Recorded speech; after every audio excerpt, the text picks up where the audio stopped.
Welcome back to Whiskey Tango Fishing, folks. We're gonna start off today. Got a lot of little frogs here hopping around.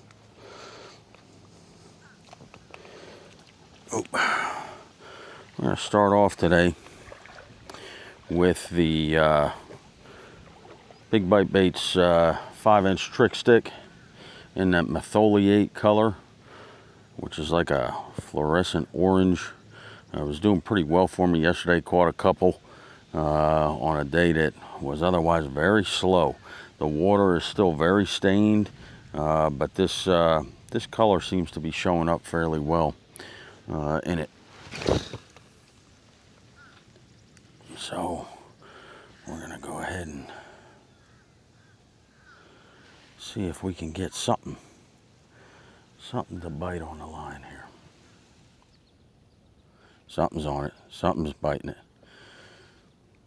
Take it, take it. Fish on. Here we go. That feels like a nice fish. There we go. There we go. That's a decent start to the day. Got my Pine 9 holster. Hold still, dude.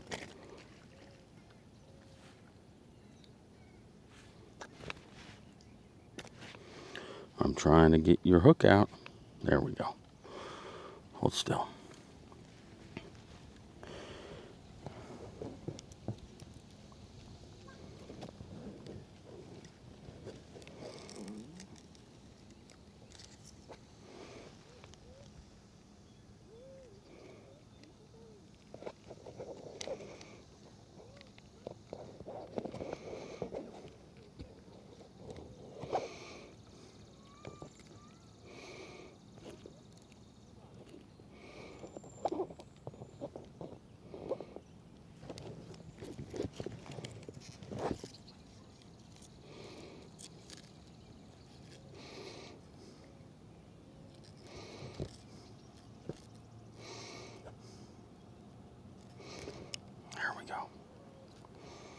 Jeez, oh man. So, little guy, about a 10-inch bass. Let's clear this out so you can go on your way. You go when you're ready, bud. There you go. Thank you for playing. So that metholiate worm does well, but all I'm doing is getting littles lately. Where are all the big girls at? That's what I'm trying to find. Where are all the big girls at? Fish on, fish on. That's a nice one too. That's a nice one. That's a nice fish. Oh, where have you been all my life? And you shook my Yamatanuki.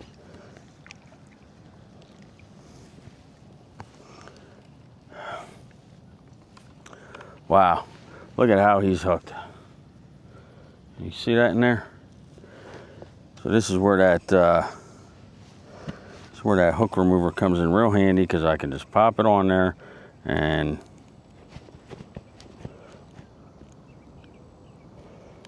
give it a little push and twist,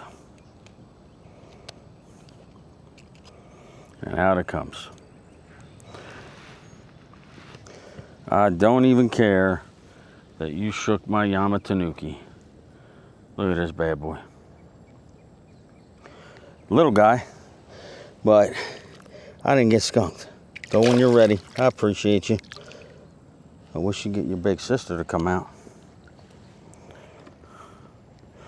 A Hershey Chonky. All right, let me put another Yamatanuki on and we'll get back at it. Oof.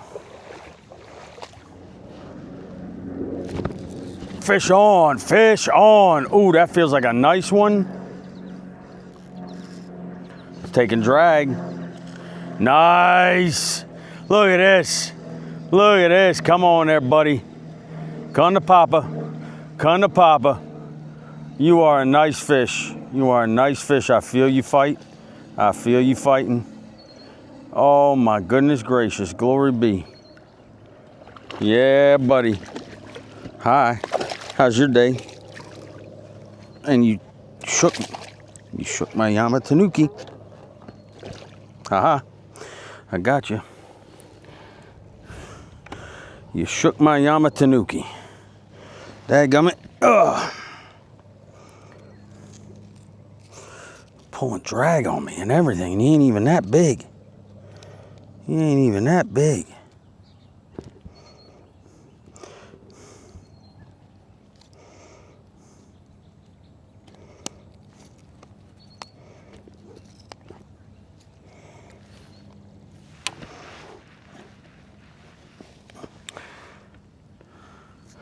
So if you can see, oh, no you can't, because he left.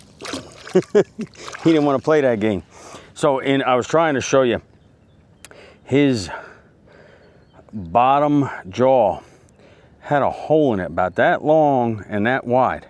So I think that's why a lot of these things are spitting the hooks, because they've been caught so many times, their mouths are like torn up. I don't know if that ever heals back up again. I don't think it does if it's that wide open. But that was a nice fish. That was a nice fish. But I need another Yama Tanuki now.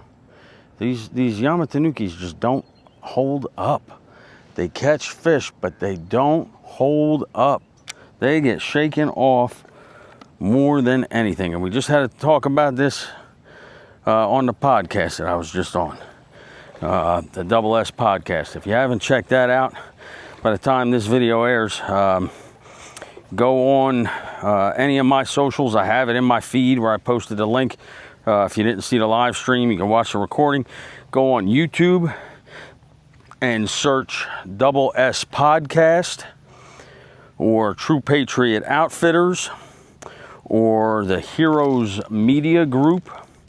And you can watch that podcast that I was on. It was a really, really good show. I was really honored to be a part of it and to be given that opportunity. And it was an entertaining show. It went about an hour and 10 minutes, hour and 15, something like that. And it was very informative, very enlightening.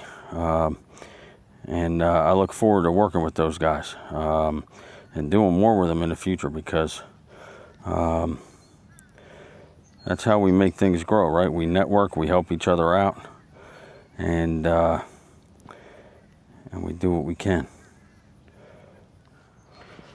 So again, I'm using the depths cover scat in the tilapia color. So it's kind of like a dark green pumpkin. And it's got silver and blue and pink and gold flake in it. And they're great baits. Don't get me wrong. It's caught me 2 fish today. But I also went through 2 Yama Tanukis, right? I'd like to get a couple of 3 or 4 fish, right? But 1 fish on a bait and it just falls apart and comes off the hook. I had one of their worms, a 7-inch Senko, the other day. And that didn't even catch any fish. The weeds tore it the heck up. And it's like, come on, man. Like, we pay a lot of money for these baits, right? And I don't know about you, but I don't have money to waste on stuff that isn't gonna last, right? And if a depths cover scat is gonna last me longer and still catch me fish, and I'll go with a depths cover scat, right? If a big bite baits trick stick is gonna last me longer than a Yama Tanuki or Yamamoto Senko rather, then I'll go with the big bite baits trick stick, or I'll go with the Yum Dinger 5-inch, right? Because they're more economical, and if they hold up better, then you're getting better value, right? They're all going to catch fish, right? I have, you know, it's funny, I get in this talk, I have expensive fishing gear because there are certain things that I like, and that's what I like, and that's what I want, right? But there's nothing that says I can't get outfished by a little kid with a Zebco rod that he got from Walmart, right? It doesn't matter if you have a rod and a reel and you go out and you fish, you can catch fish, you know? Now, I don't like retying. I like having specific setups for specific techniques and things like that. Back in the day, I had one rod and reel that I used for everything. It didn't matter what it was, right? But now I like different setups for different techniques or different uses, right? And I'll put different pound tests on them, and then I don't have to retie as often, and so on and so forth. But that's a personal preference, right? And there's a lot of stuff. You know, I have a Bass Pro Shops Carbon Light rod that I love. I have Daiwa Tatulas that I love, right? They're not super expensive, right? They're not cheap, but they're not super expensive. My nephew has Lou's stuff, bait caster and spinning reel setup and all that stuff. They make nice stuff. Like any of this gear that's out there, you don't need to get anything specialized. When I talk about rods and reels, right?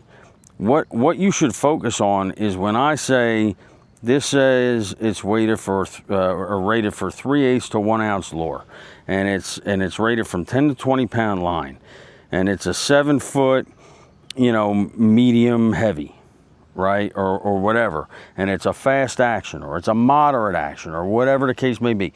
Those are the specs you want to pay attention to, right? Not necessarily the brand name or the specific model, right? You don't need an NRX, right? If you know, is the sensitivity better? Yes, the sensitivity is better, but it's not like you're not going to feel a fish biting on another rod that doesn't cost as much, right? So you get what you can afford to get, right? Get what you want, and if it catches fish, it's not wrong, folks. It's not wrong. And don't let anybody tell you otherwise, right? I don't care. I don't care what they say. If it catches fish, it's not wrong. You know, so pay attention to that stuff. When I'm talking about, hey, this is the setup that I'm using, you know, pay attention. All right, what pound test line is he using, right? What's his rod rated at? What's his reel? What's the gear ratio on the reel, right? For different techniques, right? I usually don't. I have a couple that have a real high gear ratio bait casters. And those are the two rods that I kind of set up to teach myself to try to learn how to skip, right? Because usually you're skipping something into a spot.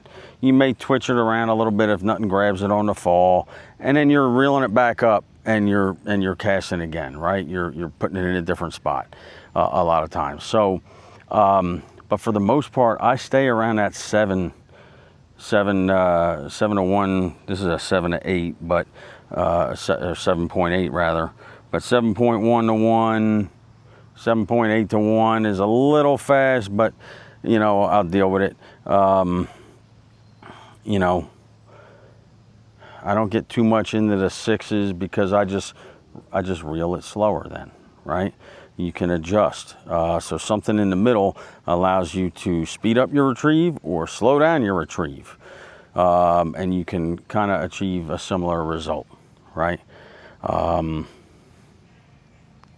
If you want to have different reel gear ratios and all that stuff, have at it, right? It's your preference. And if it works for you, again, it's not wrong.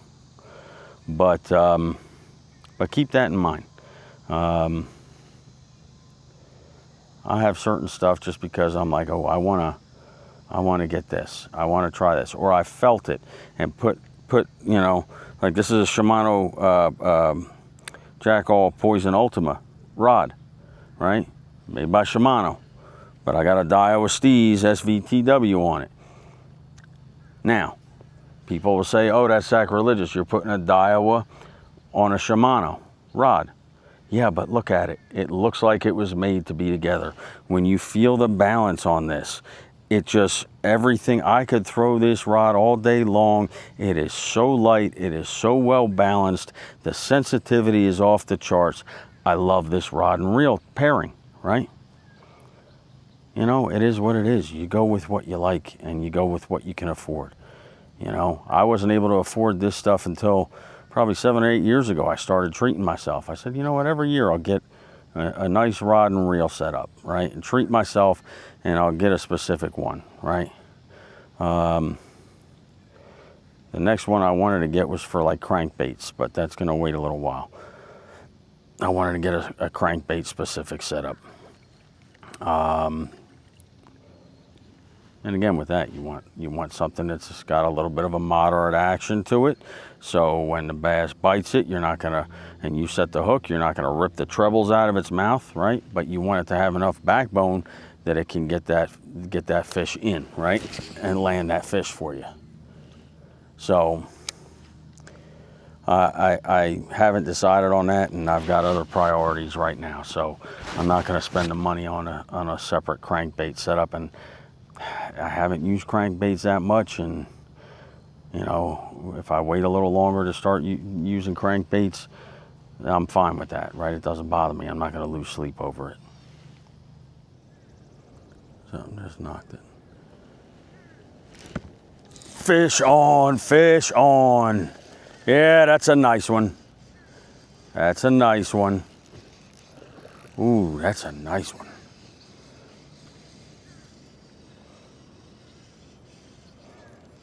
Tire yourself out. Tire yourself out. I know. Yeah, you're having a fit, ain't you? I know. I'm having a fit too, because you're the biggest bass that I caught in the last week. Outside of that 5.3. Okay. And you are, wow. So guys, look at this. Barely hooked. Barely hooked. Like it's crazy. Barely hooked. Wow. But you left my Yamatanuki in good shape.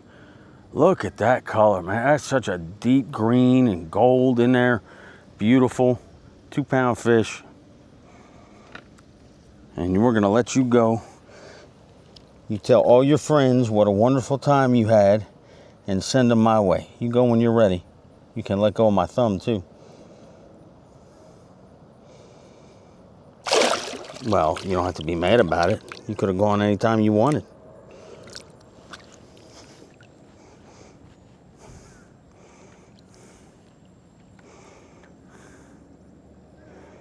That was a beautiful fish. Beautiful fish. And I'm presenting it a lot slower. Like there've been times where I've kind of mashed it up a little bit, you know, and done a quicker pop with it. But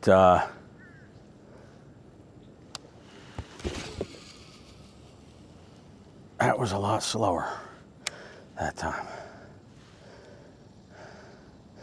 And I twitched a little bit, and I felt a knock, so I let it sit, and then he picked it up and ran with it. And I set the hook, but man, he was barely hooked. Like 1/8 of an inch of skin on the outside of his lip, like the edge of his lip. And then I got these other ones that are spitting my hook like crazy. I think because they got a bunch of holes in their mouth.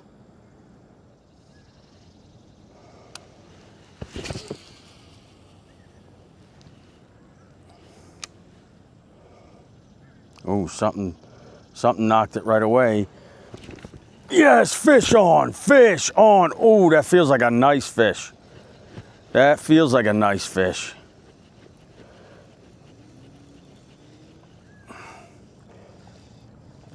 That's it. Ooh, pulling me down.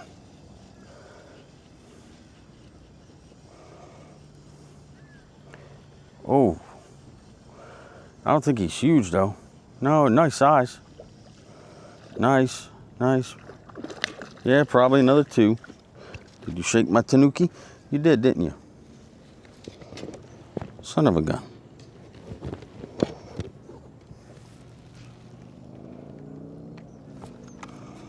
I see you. I see you, dude. Ugh.